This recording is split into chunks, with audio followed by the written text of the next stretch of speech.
Hi, this is Bill Barnett. We're here with another Thai road trip episode from C9 Hotel Works and Delivering It Asia Communications. I'm with Edmund Lowman, who's the CEO of Collective Hospitality. Edmund, how are you? Thanks for having me, man. How you doing today? We got some great tea here. I love this place, right? Yeah, it's very cool. It's called Under the Tree.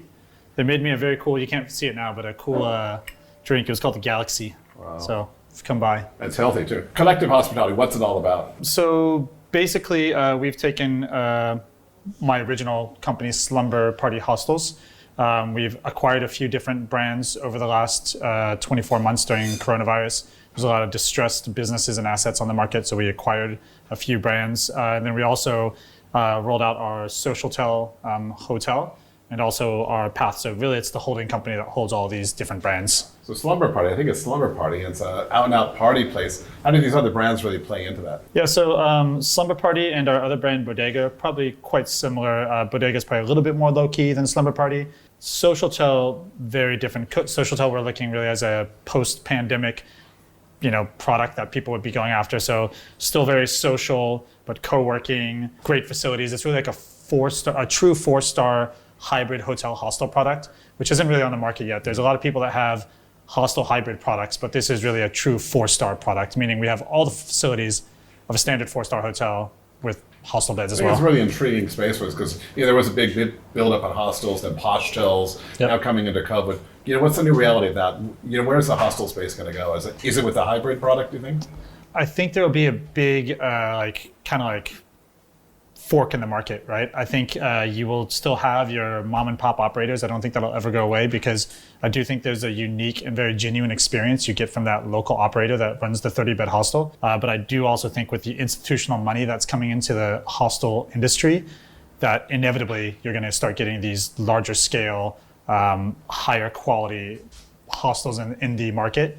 And so I just think what you'll see is that the customers, probably the 25 to 35 who have a little bit of money and are traveling for the first time, business professionals will probably lean towards the 4-star, and then your gap year 18 to 20-year-olds will probably lean towards the mom and pop experience. So intriguingly, you guys have taken the pandemic as an opportunity to kind of rethink things, but also to accelerate the pace and actually raise money. Yeah. How's that going? It's been great, man. I mean, we started going into the pandemic, we probably had, I think we had 12 or 13 properties. Then we lost a few properties for various reasons. And now coming out of it, we're going to be at about 35 properties. And so I think probably like everyone, the first few months, probably 3 to 6 months of the pandemic, we were kind of like in this deer in the headlights phase. Like, right. What do we do? And then we just had this realization. It's like, we can't focus all our energy on what we can't do. We need to start focusing our energy on what we can do. So what tools do we have in our belt right now? Okay, we have enough money. We're really lucky. We'd just taken on some money right in February 2019. We'd just taken on money. We were so fortunate that happened. We said, all right, well, let's reposition ourselves. Like, what can we do to get people excited about us right now? Let's go on acquisitions. Let's start buying up stuff. Let's start getting all the hostels, the best deals that we could ever get that we would never get normally. And so that's what we've done. We've picked up a lot of properties. So all the properties are in Thailand? No. We have Cambodia, we have Indonesia, we have Thailand, and then we have a couple other things that are in the works. A couple other countries. Talk about the property in Samui. So that's it's actually just opening now, right? Well, it's not open. It's the construction is completed. We're probably going to open in September, October. Obviously, the situation is so fluid right now that it's hard to really pin down a date. We could open really tomorrow if we wanted to, but we're looking at September, October. Been building it for 2.5 years. It's a 129-room hotel / hostel. It's got a Hard Rock and a Hooters in the lobby. It's got a rooftop co-working space. It's got a beach club in the middle of it.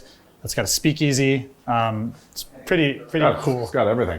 It's got everything, yeah. You've got something coming up in Kofifi as well, right? Yep, and we just, we're launching our new kind of concept version, I guess you'd say, of Slumber Party. So the quickest way to explain this is for 9 years or 8 years, we've been playing with one hand tied behind our back and boxing and trying to knock people down. And yeah, I know the feeling. Finally we have a bit of funding. So we're able to, take the ideas that we had for so long and actually bring them to life. And that's what's happening now, really, is all these ideas that we had, we finally have the funding to make it happen. What's different in Kofifi, really? The design is completely different from a aesthetic point of view. We've tamed it down a little bit. We're focusing it a little bit more on the food and beverage and the co-working experience. Still definitely going to be very social and party oriented, like a slumber party always has been, but a little bit more of a broader product and not so narrow just on the party. We do still think people are going to be hungry to party after the pandemic. But as you can see, just with what's happening online, a lot of people are also looking to go work and not be at home, because for the last year, people have been working from home. And I think that will continue. Maybe one final subject. Just touch, I'm a hotel guy, and hoteliers don't understand programming, and they don't understand the social experience as well as they should.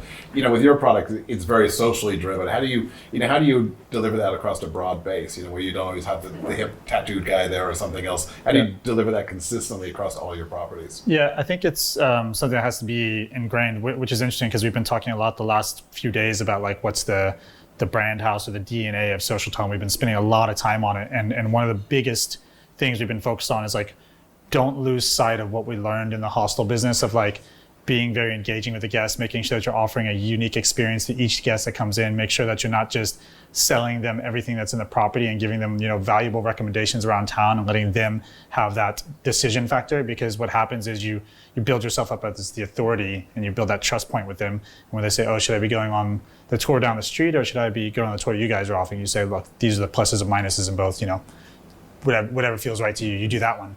And so I think it's just about being really genuine.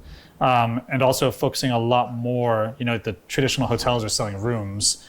We don't really see ourselves as a room business, probably a little bit more now with Socialtel, but we've always viewed ourselves as a tour company and a bar business that happened to have rooms rather than a room company that happened to have That's the original tours and bar. when you go back to it. Exactly. So it's just being genuine and offering great experiences at a good price to people. Edmund, Lowman, thank you for the discussion today. We look forward to come to you on our properties. I think this is another great episode where we talk about the Thailand road trip, talking about how people are coming out of the pandemic and creating and rethinking their businesses and how they're finding the way forward. So thank you. Until the next episode, thanks a lot.